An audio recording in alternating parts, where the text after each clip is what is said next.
বহির্জাত প্রক্রিয়া ও তাদের দ্বারা সৃষ্ট ভূমিরূপ পড়তে গিয়ে আমাদের প্রথমেই পড়তে হবে ভূমিরূপ পরিবর্তনে নদীর ভূমিকা। নদী বলতে কি বুঝবো বা নদী কি? নদী হচ্ছে একটি স্বাভাবিক জলধারা যা কোনো উচ্চভূমি থেকে বরফ গলা জল বা বৃষ্টির জলে পুষ্ট হয়ে বা প্রস্রবণ অর্থাৎ ঝর্ণা থেকেও উৎপন্ন হতে পারে। ভূমির ঢাল অনুসারে ভূপৃষ্ঠের নির্দিষ্ট একটা খাত দিয়ে প্রবাহিত হয়ে শেষে সাগর, হ্রদ বা অন্য কোনো জলধারায় এসে মিলিত হয়, তাকে আমরা নদী বলি।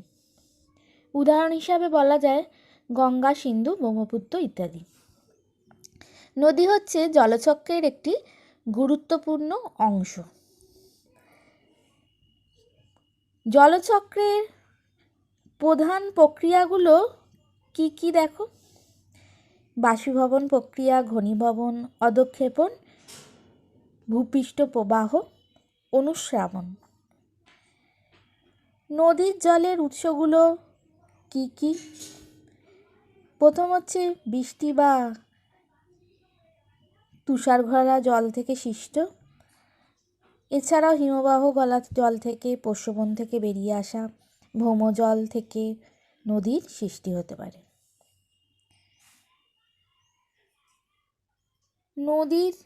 নদীকে তার গঠন অনুসারে প্রধান নদী, এছাড়াও একটা হচ্ছে উপনদী আর একটা হচ্ছে শাখা নদী। আবার নদীর অববাহিকা কি না, সুনির্দিষ্ট অঞ্চলের মধ্যে দিয়ে যখন প্রধান নদী, তার উপনদী, শাখা নদী একসাথে প্রবাহিত হচ্ছে পুরো জলধারা সমেত, তাকে আমরা নদী অববাহিকা বলছি। নদীর ধারণ অববাহিকা বলতে আমরা কি বুঝবো? নদী অববাহিকা মধ্যে পার্বত্য বা উচ্চভূমি অংশে নদী যতটুকুনি অঞ্চল অধিকার করে আসে সেটাই হচ্ছে তার ধারণ অববাহিকা। উদাহরণ হিসাবে বলা যায় গঙ্গার উৎস হচ্ছে গঙ্গা নদীর গোমুখ, সেখান থেকে হরিদ্বার পর্যন্ত গঙ্গার অববাহিকার অঞ্চলটাই হচ্ছে ধারণ অববাহিকা। অববাহিকা চরিত্র বা অববাহিকাটা বিশাল হবে না ছোট হবে, সেটা কিসের ওপর নির্ভর করবে? নদীর গতিবেগ, তার ঢাল, পলির পরিমাণ, গুণাগুণ, জলের পরিমাণ, নদীতে সারা বছর জল থাকছে কি থাকছে না সেগুলোর ওপর।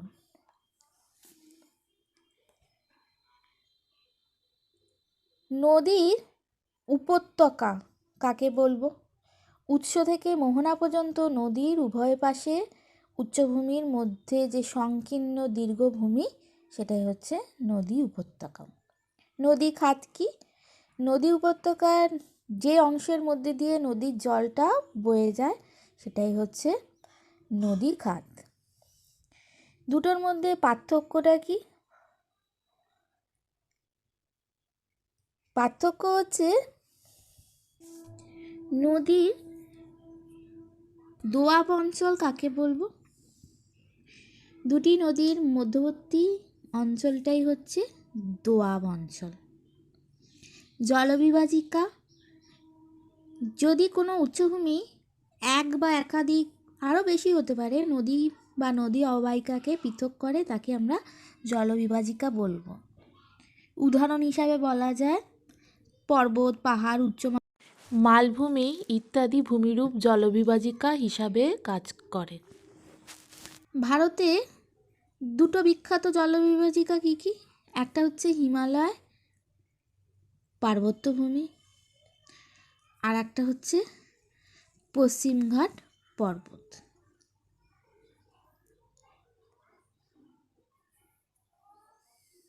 নদী কি কি কাজ করে? নদীর প্রধান কাজ হচ্ছে ক্ষয়, বহন সঞ্চয়। নদী কি কি প্রক্রিয়ায় ক্ষয়কাজ করে? জলপ্রবাহ ক্ষয় করে, অবঘর্ষ প্রক্রিয়ায় ক্ষয় করে, ঘর্ষণ প্রক্রিয়ায় ক্ষয় করে, আর দমন ক্ষয় করে। আবার দেখো, নদী বহন করে কিভাবে? চারটেভাবে বহন প্রক্রিয়া কাজ করছে। দমন প্রক্রিয়ার মাধ্যমে বহন, সূক্ষ্ম সূক্ষ্ম পলি বালিগুলো ভাসমান প্রক্রিয়ার মাধ্যমে বহন করছে। আবার আকারে বড় বড় পাথর খণ্ডগুলো নদীর তলায় ধাক্কা খেয়ে সেগুলো লাফিয়ে লাফিয়ে লম্ফদান প্রক্রিয়ায় এগিয়ে যাচ্ছে। আর নদীর তলদেশে স্রোতের টানে ছোট ছোট নুড়ি নিচের দিকে নেবে নেবে এগিয়ে যাচ্ছে। এটাকে বলা হচ্ছে আকর্ষণ প্রক্রিয়া।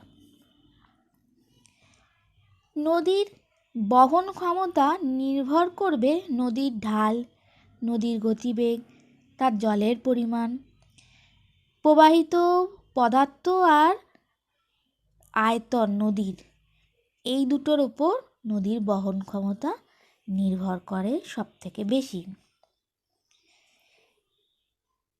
নদীর আর একটা কাজ রয়েছে, সেটা হচ্ছে সঞ্চয় করা। নদীর যখন বহন ক্ষমতা কমে যায় তখন নদী তার দুপাশে সঞ্চয় করে। আবার নিম্ন গতিতে নদীর গতিবেগ এতই কমে যায় যে নদী তখন মূল কাজই হচ্ছে সঞ্চয় করা। ষষ্ঠ ঘাতের সূত্র কি? নদীর গতিবেগের সঙ্গে তার বহন ক্ষমতার একটা সম্পর্ক আছে। দেখা যায় নদীর গতিবেগ যদি দ্বিগুণ হয় তাহলে তার বহন ক্ষমতা হবে 64 গুণ, অর্থাৎ 2⁶ হারে বাড়বে। এটাকেই বলা হচ্ছে ষষ্ঠ ঘাতের সূত্র। এই ষষ্ঠ ঘাতের সূত্রর প্রথম ব্যাখ্যা দিয়েছিলেন W. হপকিন্স 1842 খ্রিস্টাব্দে। কিউসেক ও কিউমেক কি? কিউসেক হচ্ছে কোনো নদীতে নির্দিষ্ট স্থান দিয়ে প্রতি সেকেন্ডে যত ঘনফুট জল প্রবাহিত হয় সেটা কিউসেক। আর কিউমেক হচ্ছে নদীর একটি নির্দিষ্ট স্থান দিয়ে প্রতি সেকেন্ডে যত ঘনমিটার জল প্রবাহিত হয় সেটা হচ্ছে কিউমেক।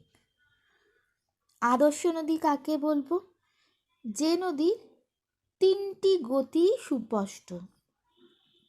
কি কি সেই গতি? উচ্চগতি, মধ্যগতি ও নিম্নগতি। উদাহরণ হিসাবে বলা যায় গঙ্গা। গঙ্গা হচ্ছে একটি আদর্শ নদী, কারণ গঙ্গা উচ্চগতি হচ্ছে গঙ্গোত্রী হিমবাহের গোমুখ গুহা থেকে হরিদ্বার পর্যন্ত 230 কিলোমিটার, মধ্যগতি হচ্ছে হরিদ্বার থেকে ধুলিয়ান পর্যন্ত, এবং ধুলিয়ান থেকে বঙ্গোপসাগরের মোহনা পর্যন্ত হচ্ছে গঙ্গার বদ্বীপ প্রবাহ। উচ্চ গতিতে নদী কি কি ভূমিরূপ গঠন করছে? প্রথম ভূমিরূপ হচ্ছে আই আকৃতির উপত্যকা বা গিরিখাত, দ্বিতীয় হচ্ছে ভি আকৃতির উপত্যকা, তৃতীয় ক্যানিয়ন, চতুর্থ হচ্ছে র্যাপিড বা খরস্রোত। এছাড়াও জলপ্রপাত রয়েছে খুবই গুরুত্বপূর্ণ।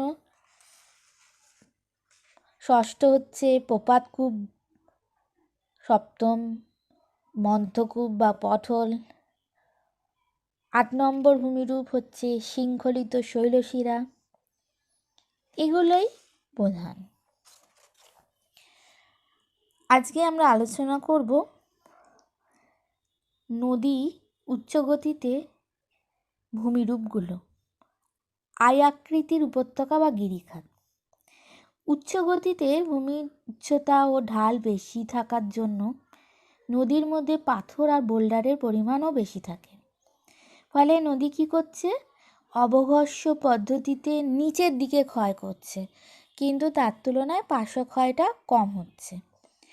ফলে নদীর নিম্ন ক্ষয়ের কারণে উপত্যকাটা খুবই সংকীর্ণ, গভীর হচ্ছে, আয়াকৃতি বিশিষ্ট হচ্ছে। এটাই হচ্ছে গিরিখাত। গিরিখাতগুলো নবীন ভঙ্গিল পার্বত্য অঞ্চলেই বেশি দেখা যায়। আমাদের এখানে হিমালয় পার্বত্য অঞ্চলে অসংখ্য গিরিখাত দেখা যায়। তবে পেরুর কালকা নদীর এল ক্যানন দ্য কালকা হচ্ছে পৃথিবীর অন্যতম গভীর গিরিখাত। ভি আকৃতির উপত্যকা। যদি দেখা যায় যে আর্দ্র অঞ্চলের উপর দিয়ে নদী প্রবাহিত হচ্ছে, সেক্ষেত্রে কী হবে, নদীর নিম্নক্ষয় যেমন অবঘর্ষ প্রক্রিয়ায় হবে, তেমন বৃষ্টির জল নদীর দুটি পাশ থেকে বয়ে এসে উপত্যকার দুপাশের অংশকে ক্ষয় করবে এবং ধসে যাওয়ার ফলে সেটা দেখতে অনেকটা ভি আকৃতির হয়ে পড়বে। ক্যানিয়নটা কি? শুষ্ক অঞ্চলে যদি গিরিখাত তৈরি হয় বা সৃষ্টি হয়, সেটা হচ্ছে ক্যানিয়ন। এখানে এতটাই বৃষ্টির অভাব যে পার্শ্বক্ষয় হয় না, ফলে নদী খুব গভীরভাবে নিম্নক্ষয় করে কেটে বসে যাচ্ছে। এই সংকীর্ণ শুষ্ক উপত্যকাকেই বলা হয় ক্যানিয়ন। মার্কিন যুক্তরাষ্ট্রের কলোরাডো নদীর গ্র্যান্ড ক্যানিয়ন এর গভীরতা 1857 মিটার। এটি হচ্ছে পৃথিবীর বিখ্যাত ক্যানিয়ন। র্যাপিড বা খরস্রোত। নদী গর্ভে যদি কঠিন নরম শিলা অবস্থান করে, তাহলে কী হবে, কঠিন শিলার অপেক্ষায় নরম শিলা ক্ষয়ে যাবে, ফলে অনেকটা সিঁড়ির ধাপের মতো ভূমিরূপে সৃষ্টি হবে, যার ওপর দিয়ে নদীর জল ধাপে ধাপে নেমে আসবে। হিমালয়ের অলকানন্দা, ভাগীরথী, মন্দাকিনী প্রভৃতি নদীতে কিন্তু র্যাপিডস দেখা যায়। জলপ্রপাত খুবই গুরুত্বপূর্ণ একটি ভূমিরূপ। পার্বত্য অংশে উপত্যকার ঢাল যদি কম বেশি হয়, হঠাৎ করে ঢাল যদি বৃদ্ধি পায় বা বেড়ে যায়, কেন? কারণ যদি কঠিন শিলা উঁচু হয়ে থাকবে, কোমল শিলা ক্ষয়প্রাপ্ত হয়ে সেখানে ঢালের সৃষ্টি হবে, তখন সেই ঢালের ওপর দিয়ে নদী লাফ দিয়ে ওপর থেকে নিচে প্রবল বেগে পড়বে এবং জলপ্রপাতের সৃষ্টি করবে। কোন কোন পরিস্থিতিতে জলপ্রপাতের সৃষ্টি হতে পারে দেখো। প্রথম হচ্ছে, নদীর গতিপথে যদি কঠিন ও নরম শিলা আনুভূমিক, উলম্ব বা তির্যকভাবে অবস্থান করে, তাহলে কঠিন শিলা কম ক্ষয় হবে, নরম শিলা বা কোমল শিলা বেশি ক্ষয় হয়ে জলপ্রপাত গঠিত হবে। দ্বিতীয়, যদি গতিপথে যদি আড়াআড়ি চ্যুতি সৃষ্টি হয়, চ্যুতির ফলে কী হবে, ফাটল, সেখান থেকে শিলা ক্ষয় পাবে এবং সেই জায়গাটা শিলা ক্ষয়ে ক্ষয়ে ক্ষয়ে ক্ষয়ে ঢালের সৃষ্টি করবে, সেখান থেকে জলপ্রপাত সৃষ্টি হবে। উদাহরণ হিসাবে জামবেশী নদীর ভিক্টোরিয়া জলপ্রপাত। তৃতীয়ত দেখো, হিমবাহ আমরা এখনও পড়ে উঠিনি, তবু বলে দিচ্ছি যে হিমবাহ যেমন অনেক সময় কি থাকে, বড় নদীতে অনেক ছোট ছোট নদী এসে মিলিত হয়, সেরকম হিমবাহ হচ্ছে বরফের নদী। সেই বরফের নদী, একটি বরফের নদী, সেটাকে প্রধান হিমবাহ বলছে। তার আশেপাশ থেকে অনেক ছোট ছোট উপহিমবাহ এসে যদি মিলিত হয়, তাহলে কী হবে, সেখানে বড় হিমবাহে বরফের পরিমাণ বেড়ে যাবে এবং সেটা খুব গভীর হয়ে যাবে এবং সেখানে ঝুলন্ত উপত্যকার সৃষ্টি হবে। এই ঝুলন্ত উপত্যকা দিয়ে পরবর্তীকালে যদি নদী যায়, সে নদীটা জল ওপর থেকে নিচে লাফ দিয়ে পড়ে জলপ্রপাত সৃষ্টি করবে। এছাড়াও নদী যেখান দিয়ে প্রবাহিত হচ্ছে সেখানে যদি ভূ আলোড়নের ফলে আগের উচ্চতা থেকে যদি ভূমিটা আরও উঁচু হয়ে যায়, অর্থাৎ পুনর্যৌবন লাভ হয়, তাহলে কী হবে? পূর্বেকার যে ভূমি উচ্চতা আর নতুন যে গঠিত ভূমির উচ্চতা, দুটোর মাধ্যমে পার্থক্য, দুটোর উচ্চতার মধ্যে, ফলে ওই যে পার্থক্য, ওই অংশটাকে বলা হচ্ছে নিকবিন্দু। সেখান থেকে নদীর জল লাফ দিয়ে নিচে পড়বে। তাহলে ভূমির পুনর্যৌবন লাভের ফলে সৃষ্ট নিকবিন্দুতেও জলপ্রপাত সৃষ্টি হয়। উদাহরণ হিসাবে সুবর্ণরেখা নদীর 10ম জলপ্রপাত।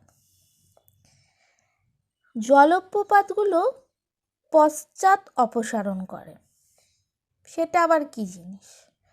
অর্থাৎ জলপ্রপাতের জল যেখানে পড়ে সেখানে নরম শিলা বারবার ক্ষয়ে যেতে যেতে যেতে যেতে সেখানে কী করছে? কঠিন শিলাস্তরটা ঝুলতে থাকে, একসময় সেটাও ভেঙে পড়ে যায়। ফলে জলপ্রপাতটি আস্তে আস্তে নদীর উৎসের দিকে সরে সরে যেতে থাকে।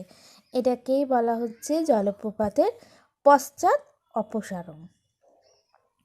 পৃথিবীতে কী কী বিখ্যাত জলপ্রপাত রয়েছে দেখো। অ্যাঞ্জেল, সেটা ভেনেজুয়েলার গৌজা নদীর ওপর সান্টো অ্যাঞ্জেল, সেটা এখন বর্তমানে পৃথিবীর উচ্চতম জলপ্রপাত। এছাড়াও কানাডা ও মার্কিন যুক্তরাষ্ট্রের সীমান্তে নায়গা, ভারতে রয়েছে কর্ণাটকে শরাবতী নদীর ওপর যোগ বা গেরোসাপ্পা জলপ্রপাত প্রভৃতি। প্রপাতকূপ বা পাঞ্জপুল কি? জলপ্রপাতের জল যখন যেখানে প্রবল বেগে পড়বে সেখানে বিশালাকার গর্তের সৃষ্টি হবে, একেই বলা হচ্ছে প্রপাতকূপ। মন্থকূপ কি? নদীর গতিপথে কোমল শিলা যদি থাকে, অবঘর্ষ পদ্ধতিতে শিলাখণ্ডের আঘাতে নদীর গর্ভে ছোট ছোট বর্তুলাকার গর্তের সৃষ্টি হয় এবং পরে আবার এখানে জলচক্রের আঘাতে প্রস্তরখণ্ডগুলো ঘুরতে ঘুরতে ক্ষয় করতে করতে গর্তগুলোকে আরও গভীর করে তোলে। এটাকে বলা হচ্ছে মন্থকূপ বা পটহোল। শৃঙ্খলিত শৈলশিরা কি? পার্বত্য অংশে নদী পথে বাধাস্বরূপ শৈলশিরা বা পাহাড় থাকলে নদী তা এড়িয়ে যাওয়ার জন্য এঁকে বেঁকে প্রবাহিত হয়। দূর থেকে মনে হয় যেন নদীর উপত্যকাটা এই শৈলশিরার দ্বারা আবদ্ধ হয়ে গেছে, একে আবদ্ধ বা শৃঙ্খলিত শৈলশিরা বলে।